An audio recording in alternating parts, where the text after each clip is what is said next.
Sponsored by CuriosityStream, now with Nebula. We're not even a week into 2020, and Samsung has not only announced a couple of new phones already, but an event to announce even more new phones. And it's worth taking a look at, both from a Samsung and an Apple point of view. I'm Rene Ritchie, and this is Vector. Now, the February event part isn't unusual. Samsung has been holding events early in the year for a while. Last year it was February 20. This year will be February 11. Android Central and Mr. Mobile will be all over it, so keep your YouTubes locked to them. Samsung's also far from a stranger when it comes to multiple phone releases. They've been doing twice-a-year flagships for a while now. Galaxy S at the beginning of the year and Galaxy Note towards the end, with new A series, M series, and a plethora of other phones outside the US scattered all around and in between them. One at almost every 1/4 inch increment, it feels like at times. Now, that's in pretty stark contrast to Apple's typical strategy, which is one big phone drop towards the end of the year. The only exception so far, a couple of product red variants aside, was the iPhone SE announced in March of 2016.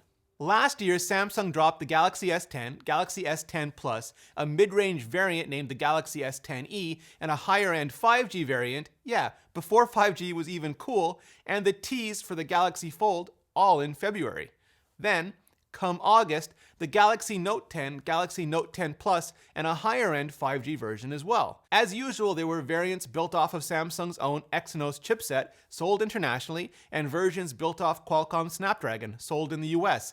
And that's not counting what feels like those dozen or two A's and M's and other phones from price points incredibly low to the multi-$1,000 Fold, all in between. Now, Samsung is by far not the only Android vendor to release multiple flagships on a bifurcated schedule. Huawei had the P30 and P30 Pro at the beginning of last year, and the Mate 30 and Mate 30 Pro near the end. And throw in some 5G and Porsche design there as well. Same with OnePlus 7 and 7 Pro, and OnePlus 7T and OnePlus 7T Pro. Yeah, with 5G and McLaren. And I'm sure someone must have had a Lamborghini phone and Ferrari cousin design in there as well. And again, that's all compared to three phones from Apple: iPhone 11, iPhone 11 Pro, and iPhone 11 Pro Max, also not counting the older models left to linger at the lower price points. This year, only a week old though the year may be, Samsung has already gone into full-on hold my beer mode, presser dropping 2 new phone builds before Unpacked and before even CES, which usually kicks off the year in gear. They're the Galaxy S10 Lite and Galaxy Note 10 Lite, and they're all shades of Samsung. They've got the base branding from Samsung's flagships, but are doing the same mix of specs every company is doing lately, including Google with the Pixel A line and Apple previously with the XR and now with the 11 Non-Pro. The one meant to offer as much value as possible at a lower price point to surge sales without completely sacrificing the higher end.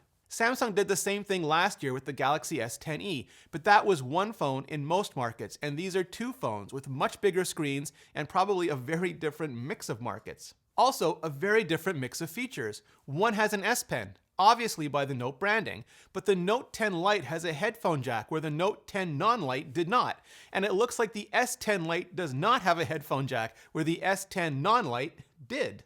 The Note 10 Lite also seems to only ship with Samsung's Exynos processor, but it sounds like the 2018 Exynos 9810, not the 2019 Exynos 9825, which may mean it's not only destined not for the US, but also that it's not spec'd out the way the Note name usually implies. The S10 Lite has Qualcomm's 2019 Snapdragon 855 though, which is both more recent and more US friendly. The cameras are different as well. They both have 3 on the back, the Note getting the telephoto wide and ultra-wide treatment, but the S swapping out the telephoto for a macro, and the more mundane wide for a new, kinda super high-end, super steady 48 megapixel instead.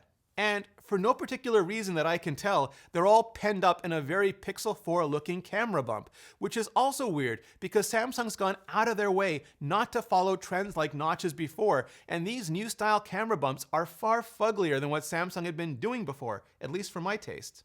It all just makes everything feel like an experiment, a total experiment, which is exactly what Samsung has always been known to do. Throw seemingly random combinations of parts and features at the wall, scrape up what sticks, and then do it all over again. Throw, scrape, repeat.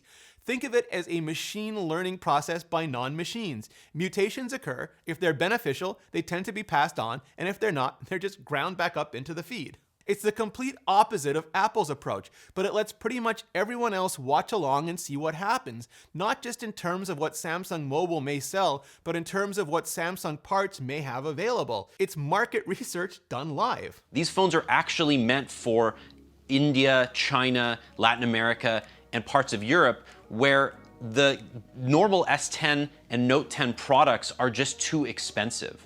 And this will hopefully bring down the overall price of these brands and allow people who want those aspirational Galaxy S and Note products to be able to afford them. And I think that's what Samsung's doing here. If you've never watched a Samsung Unpacked event before, you really should.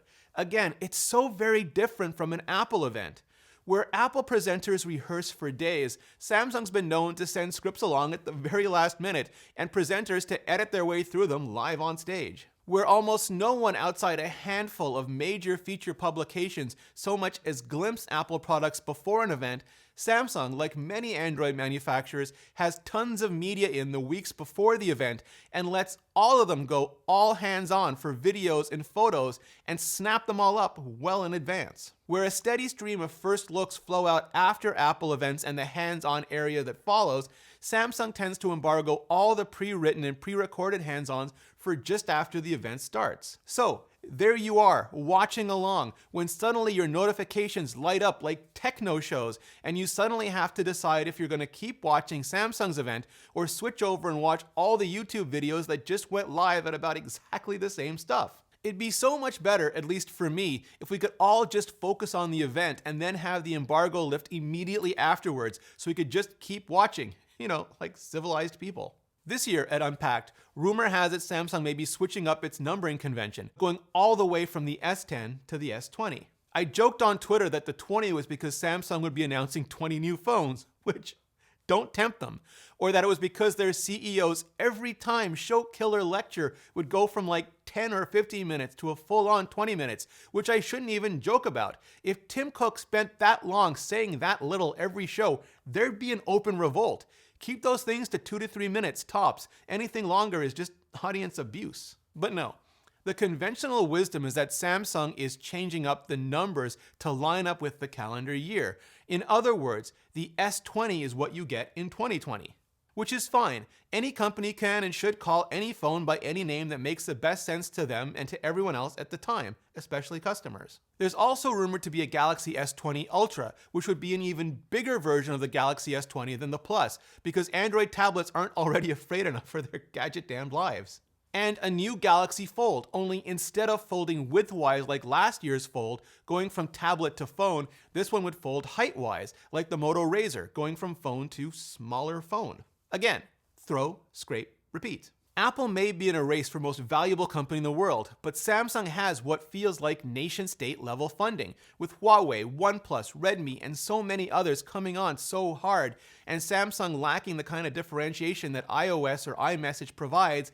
They probably have way less interest in strategic, more methodical approaches to their product lines, and are willing, eager even, to experiment in public at a grand scale, a far grander scale than Apple ever would.